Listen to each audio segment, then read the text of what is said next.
हाँ जी दोस्तों, नमस्कार। कैसे हैं आप? आशा करती हूँ सभी स्वस्थ होंगे, मस्त होंगे, व्यस्त होंगे। मैं भी अच्छी हूँ। आज घर का काम करने के बाद मैं जा रही हूँ एक मीटिंग में।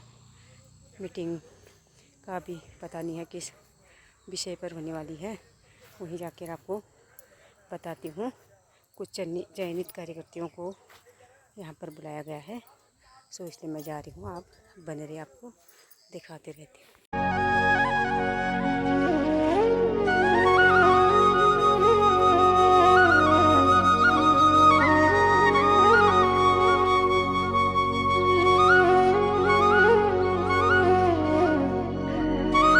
नमस्कार जी। पहुँच गए। ये हमारे साथी लोग भी यहाँ पर पहुँच गए हैं और आज नए कानून पर यहाँ पर एक मीटिंग रखी गई है, तो उसके बारे में यहाँ मीटिंग है। तो हमारे साथी लोग पहुँच चुके हैं और यहाँ सारी व्यवस्थाएं हो गई हैं। आगे आपको दिखाते रहते हैं। यहाँ पर कुछ लोग पहुँच चुके हैं और देखिए यहाँ पर हमारे चाचा जी हैं। इनसे पूछते हैं कि चाचा जी, आप मीटिंग किस बात की है? आज थाने में समस्त क्षेत्र के लोगों को, महिलाओं को, पुरुषों को और जनप्रतिनिधियों को, सभी लोगों को बुलाया गया है जो समाज में है। और कल से ही मतलब उत्तराखंड में नया कानून लागू हुआ है। नए कानून के विषय में मतलब जो परिचर्चा हुई है या उसका मतलब वो मूल्यांकन होना है या उसका अनुपालन होना है, उन विषय में थानाध्यक्ष महोदय द्वारा सारे क्षेत्र की महिलाओं को और युवाओं को, जन प्रतिनिधियों को, कुछ चयनित लोगों को यहाँ पर बुलाया गया है। सभी लोगों को यहाँ पर बुलाया गया। इस बारे में आगे के लिए फिर वो थानाध्यक्ष महोदय या उनसे आगे के उच्च अधिकारी लोग जो भी आएंगे वो जानकारी पूरी देंगे। धन्यवाद। महिला संबंधी जो अपराध है हमारे, उनको सबको एक जगह करके सबसे पहले रखा है। आजकल आपने देखा होगा एक साइबर क्राइम होता है। मोबाइल जो है हम यूज करते हैं, ये मोबाइल जितना अच्छा उतना बुरा भी है। मेरे ख्याल से इसमें कोई ऐसा व्यक्ति होगा नहीं जिससे वजह से इस्तेमाल नहीं करता होगा। तो इसमें आपने देखा होगा कभी कभी आपको फेक कॉल आती है नहीं आती? किसी को आई क्या कि हमने आपके अकाउंट में इतने पैसे डाल दिए हैं, तो आप उनके अकाउंट में कभी ट्रांसफ़र नहीं करेंगे। आप उन्हें बताएंगे कि आप संबंधित हमारा थाना है या सरकारी ऑफिस है, कार्यालय है, वहाँ पे आइए, हम आपके पैसे वहाँ रख देते हैं, आप वहाँ से उसे पिक कर लीजिए। ये नहीं कि आपके अकाउंट में आके तो आपको रखना भी नहीं है, ऐसा भी नहीं कि आपने रख लिया उसे दिए भी नहीं। आपको निकटतम जो भी आपका सरकारी कार्यालय आपको लगता है जहाँ सुरक्षित है, उसको वहाँ बुलाइए। अगर सज्जन आदमी होगा तो आ जाएगा, और अगर आपसे अटैक करता तो नहीं आएगा। ये लोग क्या करते हैं, बड़े अच्छे पढ़े लिखे लोग होते हैं। ये लोग हमारा आपका डाटा चोरी करते हैं। जैसे महिलाएं होती है तो अस्पताल में जाती हैं, अस्पताल में ज़्यादातर जो महिलाएं होती हैं उनको पूरा डाटा फीड होता है। उनका आधार कार्ड लगा होता है, उनका पैन नंबर लगा होता है, क्योंकि सब्सिडी मिलती है, बताते हैं ऐसा है वैसा है करके। तो वो आपको जब बात करेंगे तो आपको ऐसा लगेगा कि जैसे यार ये वाक्य में है, ये अफसर ही बोल रहे हैं। फिर वो लेडीज बात करती ज़्यादातर, फिर वो कॉल ट्रांसफ़र करेगी आपकी कि आप मेरे सीनियर से बात कर लीजिए। होता नहीं होता कभी आए किसी में, तो सीनियर बताएगा आपको ऐसा है वैसा है, आपके अकाउंट में ये स्कीम चल रही है। और स्कीम चल रही होती है, वो नहीं चल रही होती है, 100% चल रही होती है। लेकिन आपको कहीं भी कुछ नहीं डालना है, कुछ नहीं करना है। एक बात सुनिए, पहले अगर आपके अकाउंट में पैसे आते हैं तो आपको OTP नहीं बताना होता है। OTP तब बताना होता है जब हमारे जाते हैं। ये बात आपको 100% ध्यान रखनी है। और एक निवेदन है मेरा माता बहनों से, अपने बच्चे को मोबाइल से दूर रखिए। ये मत सोचिए कि बच्चा जिद कर रहा है तो इसे मोबाइल दे दूं। अक्सर होता हम देखते हैं कि हमने बच्चों को मोबाइल का इतना आदी बना दिया है, या बच्चों का स्वार्थ कहिए या कुछ हमारा कहिए, ये लोग आप ही देखते हो। तो आने वाले 5-10 साल बाद ये कंडीशन हो जाएगी इंडिया की कि कान के मरीज इतने मिल जाएंगे जिसकी हम सोच नहीं सकते। बच्चों को जितना हो सके परिवार के संस्कार में रखिए, बड़े बुजुर्गों के साथ रखिए। एक कहावत है, बड़ा पैर और बूढ़े बड़े किस्मत वालों को मिलते हैं। आपने देखा होगा जो बड़ा पेड़ होता है, हम जाते तो उसके नीचे रुक जाते हैं। कहते हैं घर का बुजुर्ग अगर कुछ नहीं करेगा तो कम से कम दरवाजे तो खुले रहेंगे, घर के दरवाजे तो खुले रहेंगे। वो भी शिक्षा तो देगा, बच्चों को संस्कार तो देगा। तो इसलिए आप लोगों से मेरा निवेदन है, बच्चों को संस्कार दीजिए। हमारी सभ्यता है, भारतीय सभ्यता पूरा विश्व में फेमस है, सब लोग जानते हैं। और एक चीज़ और बताऊंगा मैं आपको, महिलाएं होती हैं, महिलाओं को भगवान ने एक बड़ी अजीब ताकत दी है, शक्ति दी है बच्चों को। वो गुड टच बैड टच सब जानती हैं। बच्चा जब थोड़ा बड़ा होता है, महिला जब बड़ी होती है, तो उसके अंदर एक पता चल जाता है कि उसने मुझे छुआ है तो मुझे किस रूप में छुआ है, ममता के रूप में छुआ या इसका छूना किस रूप में है। तो माँओं से मेरा निवेदन है, बुआओं से निवेदन है कि अपने बच्चों को ज़रा बताइए कि कैसा होता, क्या होता। कोई अगर आपके शरीर को स्पर्श करता है या आपके कुछ करता है, ज़्यादातर ये होता है कि परिवार से रिलेटेड कुछ रिश्तेदार होते हैं, बच्चे शर्म के मारे बता नहीं पाते। आपने देखा होगा फिर वो कई साल बाद बताते हैं, जब कोई बात खुलती है तब वो लोग बताते। हुआ कभी ऐसा आपकी जानकारी में? नहीं हुआ? मैं हल्द्वानी था, वहाँ हुआ था। एक उसका दूर का रिश्तेदार था, वो उनके घर रहता था लड़की के, उसने 5 साल बाद बताया। तो बच्चों से परिवार में एक ना एक फ्रेंड सर्किल होता है। आप देखिएगा, अगर आपका लड़का है या लड़की है तो उसका एक फ्रेंड सर्किल होता है। वो अपने या तो बुआ से या ताई से या चाची से किसी एक से उसका लगाव ज़्यादा होता है। आप लोगों का भी होगा परिवार में किसी एक से लगाव होता नहीं है? तो उनको बताइए। और टीचरों से, बच्चों के टीचरों से हम लोगों को संपर्क में रहना चाहिए। जो टीनेजर उम्र होती है जिसे कहते हैं हम यौनावस्था, किशोरावस्था से जब आदमी बच्चा यौनावस्था को जाता है तो ये उम्र जो होती है माँ बाप के विपरीत चलती है। हम जो चाहेंगे बच्चा उसका विपरीत करता है। होता नहीं होता ऐसा? तो हमें क्या करना है, उसका जो फ्रेंड सर्किल दोस्त है उनको तो हम जानते। आप अपने बच्चों को, दोस्तों को कितने लोग जानते हैं? बस इतने लोग जानते हैं अपने बच्चों को, दोस्तों को, इतने लोग। अब अगली बार उनके दोस्तों को कितने लोग जानते हैं? हम गलती यही करते हैं। हम अपने बच्चे का सर्किल ढूंढते हैं, उसके आगे का सर्किल नहीं ढूंढते हैं। क्योंकि हमारा बच्चा उस सर्किल से एक दिन उस सर्किल पे जरूर जाएगा। बच्चा घूमने जाएगा तो उसका दोस्त आएगा, हम उसके पास जरूर जाते हैं, लेकिन हम उस सर्किल को नहीं जानते हैं। आधे को तो ये भी नहीं पता होगा कि उसके बच्चों के जो फ्रेंड हैं उनके मम्मी पापा क्या करते हैं, उनके नाम क्या, कहाँ रहते हैं। है जानकारी, कईयों को नहीं होगी। तो निवेदन है, इसको जानकारी को साझा करिए, ज़्यादा से ज़्यादा रहिए अपना, है ना। तो महिलाओं से संबंधित जो है 112, अगर कोई दिक्कत परेशानी आ जाती है उसके 108 है। करते धीरे धीरे सबके घर तक पहुंच चुका है। तो हम लोग का प्रयास यही रहेगा कि युवा वर्ग इस नशे से दूर रहे। नशा, आपको पता है नशा 2 प्रकार का होता है। एक तो सूखा नशा होता है, गीला नशा होता है। पहाड़ में पहले सूखा नशा बहुत कम चलता था, जिसे हम लोग चरस कहते हैं। और एक स्मैक देखिए, किसी ने देखिए? नहीं देखी होगी।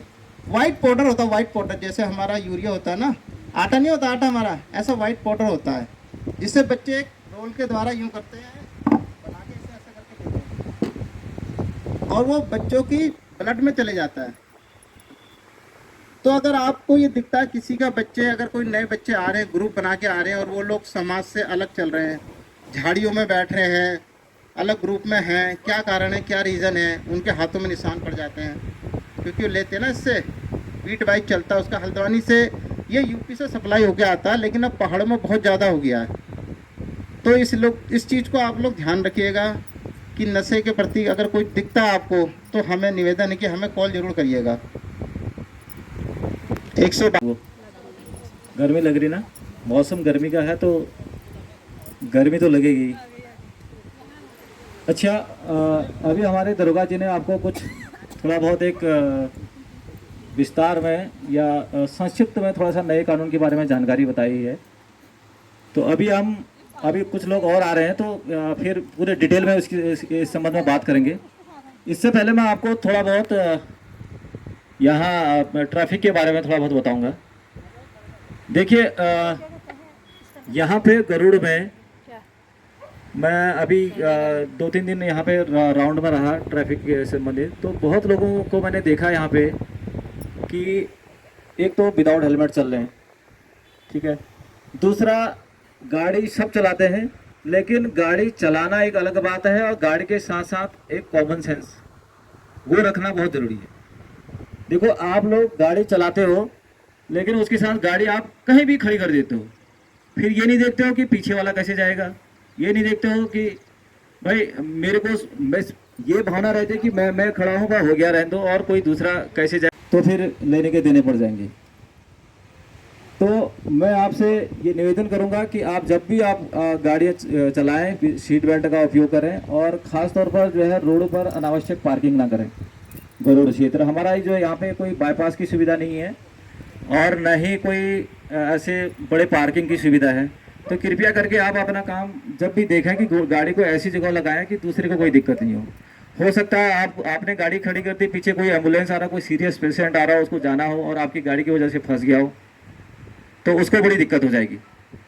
तो कृपया करके आप इस चीज़ का ध्यान रखना। अभी मैंने अभी पहले इससे पहले मैं बागेश्वर में था, तो बागेश्वर में भी और यहाँ भी मैं देख रहा हूँ बहुत माता पिता जो भी हैं, माता बहन हैं, अपने बच्चों को जो है नाबालिग बच्चों को जो कि जिनकी उम्र 18 से कम है उनको गाड़ियाँ दे रहे हैं। मैं आपसे एक निवेदन करूँगा, बच्चे को बाइक नहीं जीवन दीजिए। और बच्चे मैंने देखा इतनी स्पीड से गाड़ियाँ चलाते हैं यहाँ पे, उससे उनको भी खतरा है और दूसरों को भी खतरा है। बहुत ही स्पीड से गाड़ियाँ चलाते हैं यहाँ पे। चलो भौगोलिक परिस्थिति हमारी बहुत अच्छी है, अच्छी जगह है, रोडें सीधी हैं, अच्छी रोडें हैं जितनी भी हैं, लेकिन यहाँ पे वो सोचते हैं कि हम हवा में बात करेंगे। बिल्कुल हवा में गाड़ियाँ चलाते हैं और उससे जो है बहुत लोगों को खतरा उत्पन्न होता है। उनको खुद को तो है ही है और दूसरों को भी खतरा उत्पन्न होता है। तो कृपया करके अपने नाबालिग बच्चों को वाहन चलाना ना दें, चलाने के लिए बिल्कुल ना दें। और जब तक उनका लाइसेंस नहीं बन जाता है, 18 साल से ऊपर के नहीं होते, तब तक उनको बिल्कुल गाड़ी नहीं दें, वरना नाबालिग में चलान बहुत महंगा है। ठीक है, 25,000 का उसमें जुर्माना सीधा वो भी माँ बाप को पड़ता है, और यदि वो जुर्माना का भुगतान नहीं करते तो 6 महीने की सजा भी है उसमें। तो कृपया करके आप जो है इन चीज़ों का ध्यान रखेंगे। थाना बैजनाथ की तरफ से सभी गरुड़ क्षेत्र वासियों का यहाँ पर हार्दिक स्वागत और अभिनंदन है। मैं उप निरीक्षक विनीता बिष्ट थाना बैजनाथ से आप सभी को 1 जुलाई 2024 से नए कानूनों के संबंध में संक्षिप्त विवरण दूंगी यहाँ पर। इससे पहले मैं आपको नए कानूनों के बारे में थोड़ा इसका इतिहास बताना पसंद करूंगी। इससे पहले हमारे भारत में अंग्रेज़ों द्वारा बनाए गए कानून स्थापित थे। इसमें सबसे पहले भारतीय दंड संहिता, जिसको बोलते हैं इंडियन पिनल कोड, 1860 लागू था। इसमें सबसे ज़्यादा जो रूल थे, जो कानून थे, वो अंग्रेज़ों के द्वारा बनाए गए थे। इसमें भारत का कोई भी जो सदस्य होते हैं या भारत के आम नागरिक शामिल नहीं थे, उनके द्वारा इसमें अंग्रेजी और ब्रिटिश शब्दों का प्रयोग किया गया था।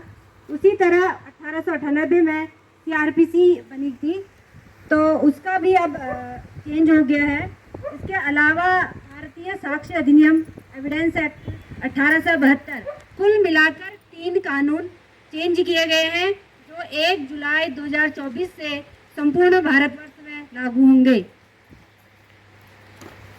इसकी प्रक्रिया 2019 में माननीय सहकारिता मंत्री या केंद्रीय गृह मंत्री श्री अमित शाह के दिशा निर्देशन में शुरू हुई। 2019 से यह 25 दिसंबर 2023 को बनकर पूर्ण हुए, जो 1 जुलाई 2024 से लागू होंगे। इसमें सबसे ज़्यादा जो परिवर्तन हुए हैं वह है नए आपराधिक कानून लोगों के लिए, यानी कि नागरिक की सुरक्षा को देखते हुए बनाए गए हैं। सबसे ज़्यादा जो इसमें ध्यान दिया गया है वो नागरिकों का दिया गया है। इसमें दंड के बजाय न्याय पे फोकस किया गया है। सबके साथ समान व्यवहार का मुख्य विषय बनाया गया है। और इसमें आपको सबसे ज़्यादा भी तो आप बताएंगे ये संबंध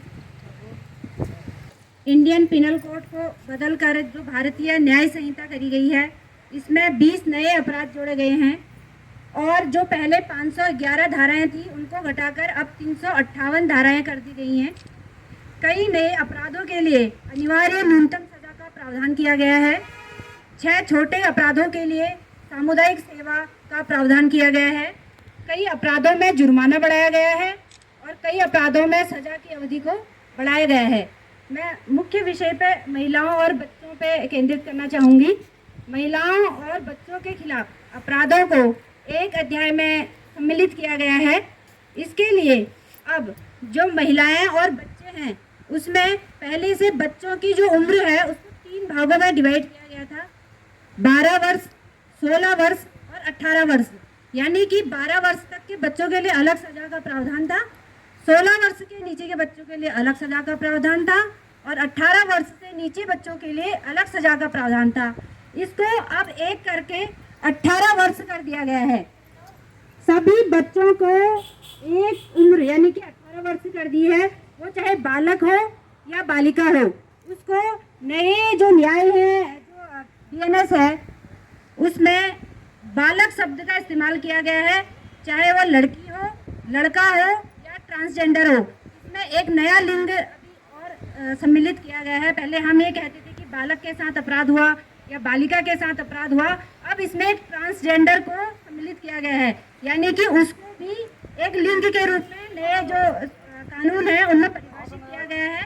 और जो उम्र रखी गई है वो है 18 वर्ष, यानी कि कोई भी अपराध जो 18 वर्ष से नीचे के बच्चे के साथ किया जाएगा वह बालक में परिभाषित किया जाएगा और 12 वर्ष और 16 वर्ष की उम्र को हटा दिया गया है। इसके अतिरिक्त महिला से संबंधित अपराधों में पीड़ित और अपराधी के जो लिंग हैं उनको अलग अलग बनाए गए हैं। 18 वर्ष से कम आयु की लड़की के साथ बलात्कार के लिए मृत्युदंड का प्रावधान कर दिया गया है नए कानूनों में। जो पहले आजीवन कारावास तक था, अब उसे मृत्युदंड में तब्दील कर दिया गया है। और सबसे ज़्यादा जो हमारे गरुड़ एरिया में, मेरे यहाँ पे जो है 1.5 वर्ष का कार्यकाल अभी तक हुआ है गरुड़ में, तो जो यहाँ पर सबसे ज़्यादा था वो था कि मुझे शादी का झांसा दिया और फिर मेरे साथ बलात्कार किया गया, लेकिन उसने मेरे साथ शादी नहीं करी। यानी कि झूठे वादे देकर जो शादी का यहाँ पे झांसा दिया जाता था, उसके लिए एक नई धारा बनाई गई है, वह है धारा 69 बीएनएस 69। इसमें यह कहा गया है कि यदि कोई झूठे वादे, झूठा झांसा, यानी कि मैं तुम्हारी नौकरी लगा दूंगा उसके नाम पे, या मैं तुम्हारे से शादी कर लूँगा उसके नाम पे, या मैं तुम्हें मोबाइल फ़ोन या कोई प्रलोभन दूंगा उसके नाम पे, जो बलात्कार होता है उनको एक अलग श्रेणी में रखा गया है, वो है धारा 69 में। इसमें अब सजाओं का प्रावधान अलग अलग कर दिए गए हैं।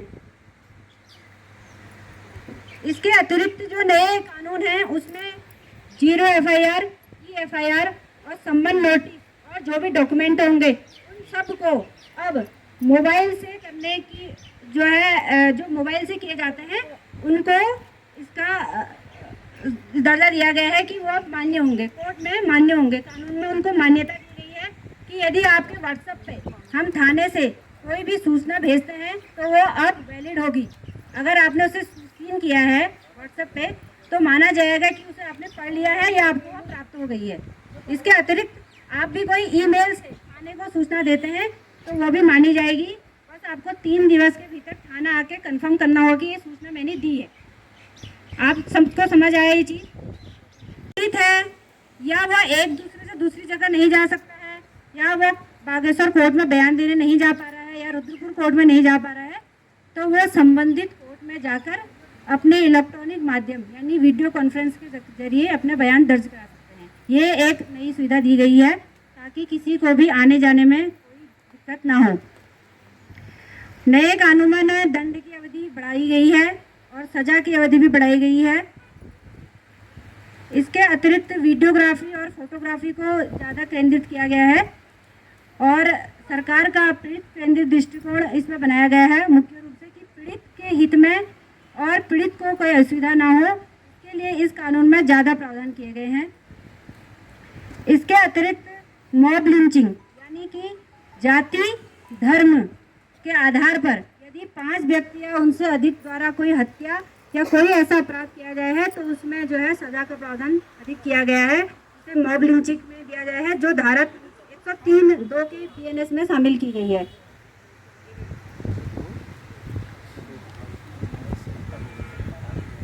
और न्याय प्रणाली में भी इसमें संशोधन किया गया है। समय पर न्याय यानी कि आरोप पर पहली सुनवाई शुरू होने से 7 दिनों के भीतर आरोप तय किए जाने का प्रावधान किया गया है।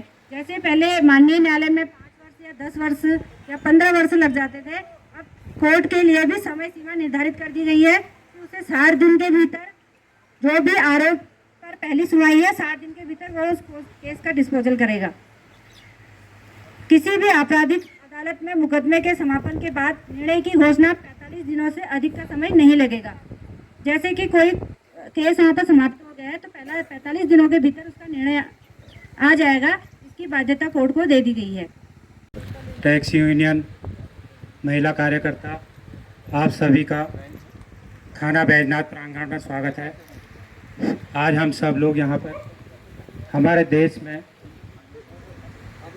नया कानून 1 जुलाई 2024 से लागू हो रहा है, उसी के परिप्रेक्ष्य में एक गोष्ठी का आयोजन किया गया है। आप सभी को अवगत कराना है कि आज से हमारे देश में नया कानून लागू होगा। जो भी प्रक्रिया पहले की थी उसे अब बंद कर दिया गया है। आज से नए कानून के अनुसार कार्रवाई होगी। नए कानून में जो संशोधन और धाराएं जोड़ी और घटाई गई हैं, हमारे महिला दरोगा जी ने और दोनों दरोगा जी ने आप लगभग बता दिया गया है। आप लोगों का भी इसमें कोई सुझाव वगैरह है, आप भी अपनी कोई जानकारी शेयर करना चाहते हैं तो आप शेयर कर सकते हैं। हम आपको भी आमंत्रित करते हैं शेयर करने के लिए। थाने में दे सकते हैं और थाने से एफआईआर की कॉपी आपको निःशुल्क मिलेगी। जो मैडम ने बताया कि आप एफआईआर अगर कोई एफआईआर के माध्यम से दे रहे हैं 3 दिन के अंदर थाने आकर उसकी सूचना देनी है। अगर आप 3 दिन में नहीं आते हैं तो स्वतः ही समाप्त समझ जाएगा।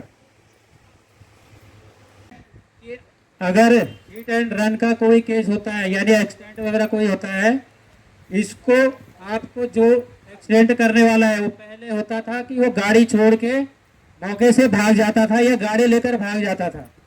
अब उसको ये प्रतिबंधित कर दिया गया है कि अगर कोई घटना वगैरह होती है उसकी तत्काल सूचना पुलिस अधिकारी या मजिस्ट्रेट को देगा। अगर वो पुलिस अधिकारी या मजिस्ट्रेट को इसकी सजा कैद नहीं करता है, सूचना नहीं देता है, तो तब उसे 10 साल की सजा होगी। अगर वो दे देता है तो फिर इसमें सजा का प्रावधान काम है। क्योंकि हिट एंड रन केस में ऐसा है, मौके पर एक्सीडेंट होने पर बच्चा स्कूल ही जा रहा है या कहीं और जा रहा है, माँ बाप को इस चीज की जानकारी होनी चाहिए कि मेरा बच्चा स्कूल गया है या नहीं। जो युवा है, युवा वर्ग हमारा नशे की तरफ काफी बढ़ रहा है और जो नशा होता है ये नशा आदमी को शारीरिक, मानसिक, आर्थिक सभी प्रकार से नुकसान पहुंचाता है। इससे आपकी आर्थिक हानि भी होगी, शारीरिक हानि भी होगी। और बच्चा आज तो आप उसे दे रहे हैं पैसा 200-400 रुपये जो भी है, उससे कर रहा है तो घर से चोरी करेगा। फिर घर के चोरी के बाद पड़ोस से चोरी करना शुरू करेगा। जब पड़ोस से भी उसको पता चल जाएगा कि ये पड़ोस से चोरी कर रहा है, फिर वो 2-4 घर छोड़ के तीसरे घर में चोरी करना शुरू कर देगा। फिर आप उस चीज़ के लिए परेशान हो गए। तो इससे पहले कि बच्चे को ऐसी गलत बुरी आदत पड़े, पहले ही उसे सुधार लें। नशे के प्रति बच्चों को जागरूक करना है और छोटे बच्चों को, जो छोटी बच्चे हैं, इनको भी अपने मैनर्स वगैरह जो स्कूल में बताती हैं मैडम है, उन चीज़ों के बारे में जानकारी देते रहना चाहिए। विशेषकर महिलाओं के लिए है ये, अपने बच्चे को गुड मैनर्स और बैड मैनर्स बताती हैं मैडम है, उसके बारे में ज़रूर जानकारी दें। वहाँ पर गांव में रास्ता है, मेन रास्ते पर एक बोर्ड लगाया गया था। बोर्ड पर लिखा गया था कि गांव में बिना ग्राम प्रधान की अनुमति के कोई भी प्रवेश नहीं करेगा। ग्राम प्रधान को इस बारे में जानकारी होगी और गांव के प्रधान लोगों ने ही उसमें एक सहमति जताई थी कि इतने से इतने तक के बीच का हम ये पैसा ले सकते हैं, इससे ज़्यादा हम नहीं देंगे। ये सहमति बनी। एक की मांग कर रहे हैं, किसी को 15,000 की मांग कर रहे हैं, मतलब नाजायज़ है ना। तो एक दिन इनके साथ बैठक करा दी जाए, और ताकि अगर ये जब भी अगर हमारे गांव में प्रवेश करें, एक बार ये प्रधान को संपर्क करके गांव में आए। अगर अन्यथा इनके ये भी थोड़ा सा जब आए तो गांव के प्रधान से संपर्क करना, ये भी ना अपने मन से ना आए। और एक चीज़ मैं टैक्सी पर कह रहा था, जैसे पहले भी जिस समय कुशवाहा साहब के इधर एसओ साहब, जैसे दूर दराज से टैक्सी वाले लोग गाड़ी में सवारी भर के करोड़ की ओर आ रहे हैं, तो क्या करेंगे, जैसे अगर बैजनाथ से पहले पहुंचते हैं या जोनाई से पहले पहुंचते हैं, उनसे टिकट वही ले लें। ये सत्य कर दीजिए, टिकट वहीं पर ले लें उनसे, क्योंकि उतारते समय चढ़ते समय उनसे मतलब बहुत दिक्कत आती है वहाँ पर। और जाम की जिन्होंने क्षेत्र की समस्त जनता को, ग्राम प्रधानों को बुलाया है और नए कानून से अवगत कराने के लिए कहा गया है, बहुत अच्छा भी है। नए कानून में बहुत सख्त बना हुआ है, हर आदमी को डरना है। जैसे जुए का खेल था, बहुत आसानी से खेलते थे, अब उसमें 50,000 का जुर्माना भी हो गया है। और जो सेशन ट्रायल, मजिस्ट्रेट ट्रायल होते थे, वो बहुत कम कर दिए हैं, सारे सेशन ट्रायल कर दिए हैं। अगर किसी को सज़ा होती है तो उसकी बेल के लिए भी उसको हाईकोर्ट जाना पड़ेगा। कोशिश करना है समाज के अंदर शांति व्यवस्था बनानी है। और जितनी बार भी आपको लगता है कि हमारे अगल बगल में कहीं भी कुछ हो रहा है, तो आप 112 में कॉल करिए, पुलिस को लोकल नंबर पर कॉल करिए, ताकि पुलिस पहुँचे और होने वाले अपराध को रोक सके। हमारे क्षेत्र में अपराध बढ़े भी हैं, अभी नहीं कि बड़े नहीं हैं, अपराध बढ़ रहे हैं। जो हमारी जो दंड संहिता थी पहले की, उसको बदल दिया गया है।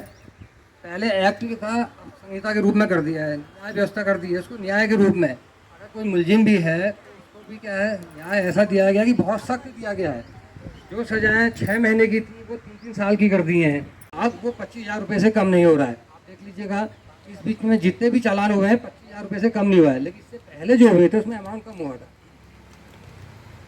कई अपराध ऐसे कर दिए हैं जिसमें सजा बढ़ा दी गई है, और कई अपराध ऐसे कर दिए हैं जिसमें जो अपराधी होगा उसको लिस्ट के रूप में काम कराया जाएगा। जैसे हॉस्पिटल में कराया जाएगा कि हाँ भाई आप हॉस्पिटल में करो, पुलिस के साथ ट्रैफिक में काम करो, कानून को सीखो और लोगों को बताओ। अगर ये चीज़ें जानकारी अगर हो जाएगी, हमारे समाज में हर आदमी समझ जाएगा, तो धीरे धीरे समाज भी बदलेगा। जो पहले के कानून होते थे वो राज करने के लिए होते थे। जैसे अंग्रेज कहते थे कि सबसे पहले क्या होता था कि उन्होंने राजद्रोह शब्द लगाया था। अब आप देखेंगे राजद्रोह हट गया है। कारण क्या है, किसी नेता के खिलाफ आप कुछ बोलेंगे तो वो अपराध नहीं रहा, लेकिन आप देश के खिलाफ बोलेंगे तो अपराध हो जाएगा, वो भी राजद्रोह हो जाएगा। सेशन ट्रायल है, सजा भी लंबी है। हमें अपने जो शब्द हैं उन शब्दों अगर वो ऐसे, मैं उसे भेजता हूँ वहाँ, ये ऐसे उसे दंडित करना। जैसा अभी व्यापार संघ अध्यक्ष महोदय ने कहा, फेरी वाले शब्द, फेरी वाला कहीं ना कहीं रह रहा है, आप लोग भी जागरूक हो जाएं। इसके यहाँ वो रह रहा है, पहले उसमें सत्यापन करवाना है उसका, फेरी वाले का। आप जाएंगे अपने नज़दीकी थाना क्षेत्र में, जाएंगे थाना अध्यक्ष से मिलेंगे, महोदय हमारे यहाँ ये आदमी आया, फलाना काम से आया और इस राज्य का है, तो आपको बताना है, पहले आपको जानकारी देनी, तभी तो पता लगेगा कि वो आदमी आया है, कहाँ से आया है। फेरी वाला तो बाद में है वो, नहीं है, पहले आपके यहाँ रह रहा है। और ऐसे ही आपके जो किराएदार आ रहे हैं, बाहर से आ रहे हैं, उसका भी सत्यापन अनिवार्य है। इन केस वो किसी ऑफेंस में पकड़ा जाता है, किसी भी अपराध में पकड़ा जाता है, तो उसमें मालिक जो है, भवन स्वामी को भी दिक्कत आएंगी, उसके खिलाफ भी एक्शन करेगा। इसलिए हम लोग को जागरूक होना है। आज एक व्यक्ति की गतिविधि में, आपराधिक गतिविधि में पाया गया तो उसके खिलाफ सख्त से सख्त कार्रवाई होगी। आप ये सीधा सीधा यही मान के चलो, ये कानून बहुत ही सख्त हो चुका है। अब किसी को भी बख्शा नहीं जाएगा, कोई भी। पहले तो क्या होता था कि जैसे मॉब लिंचिंग टाइप की होती थी, भीड़ ने किसी को मार दिया तो किसी को पकड़े, किसका खिलाफ वो करें, तो अब सबके खिलाफ कार्रवाई होगी। अब ऐसा नहीं होगा कि कोई छूट जाएगा। ऐसे ही एक धारा, जैसे कोई किसी लोक सेवा के विरुद्ध या किसी सरकारी कर्मचारी के विरुद्ध जो उनको डराने के लिए कहते हैं, अगर मेरे खिलाफ कार्रवाई करोगे या ये मांग मेरी नहीं मानोगे तो मैं जो है आत्महत्या कर लूंगा, इस टाइप के कई प्रकरण आए थे। तो अब ऐसा नहीं होगा। अब उसकी मांग अगर जायज होगी तो भी मानी जाएगी, अगर नाजायज होगी तो अगर वो ऐसी प्रकार की धमकी दे रहा है तो उसके खिलाफ भी सख्त कार्रवाई होगी। कुल मिला के साफ साफ यही कहना है कि ये कानून पहले के कानून की तरह नहीं रहा, बहुत ही सख्त कानून हो चुका है। तो इस बारे में आप इतना ही है कहना है कि आप अपने क्षेत्र के, जो आपने सुन रखा है, अपने क्षेत्र के जनता को भी और अपने अड़ोस पड़ोस वालों को भी जो यहाँ उपस्थित नहीं है उनको भी कृपया करके बताएं। भी बताया था ना, गांव में फड़ फेरी वाले जो घूम रहे हैं, इनके सत्यापन के बारे में। इनके सत्यापन यह है कि ये जिनके यहाँ किराए में रह रहे हैं या मेरे मकान में रह रहे हैं, ये मेरी जिम्मेदारी है कि मैं संबंधित थाने से उसका सत्यापन कराऊं, और वो जहाँ से आ रहा है उसको ये बताओ कि भाई तू जहाँ से भी आ रहा है वहाँ से अपने थाने से अपना सत्यापन करा के भी ले आए, तो आप अपने यहाँ किराए में रखो उसको। जिसका सत्यापन नहीं है, जो सत्यापन आपको आधार कार्ड वगैरह नहीं दे रहा है, उसको किराए पे मत दो। या आपके पास लेबर है, लेबर आ रही है, तो लेबर का सभी का सत्यापन होना है। ये खासकर जो अभी आपने बताया, यही लोग अपराध करके चले जाते हैं। अगर सत्यापन होता है तो पता चलता है, इसकी पूर्ण हिस्ट्री आती है संबंधित थाने से, ये इसका पहले नेचर कैसा था, इसके खिलाफ कोई अभियोग तो नहीं है, इसने पहले कोई अपराध तो नहीं किया है, अब ये वहाँ छोड़ के यहाँ आके किराए में रह रहा है, कोई दूसरा कारोबार यहाँ शुरू कर रहा है और फिर लगा रहा है, या अन्य कोई वो कर रहा है, अपना निजी काम कर रहा है या व्यवसाय कर रहा है या कुछ भी कर रहा हो, तो उसकी जानकारी आपको भी होनी चाहिए और संबंधित थाने को भी होनी चाहिए। ये आप लोग निश्चित कर लें, नहीं तो इसमें 5,000 से 10,000 तक का जुर्माना है। आप और हम जब जागृत होंगे तो बाहर का जो आया है वो बिना आपके और हमारे सहयोग से रह नहीं सकता। अगर गरुड़ बाजार में उसने कहीं किराए पे मकान लिया है तो किराए मकान मालिक का ये जिम्मेदारी बढ़ती है कि संबंधित थाने से उसका वेरिफिकेशन कराएं।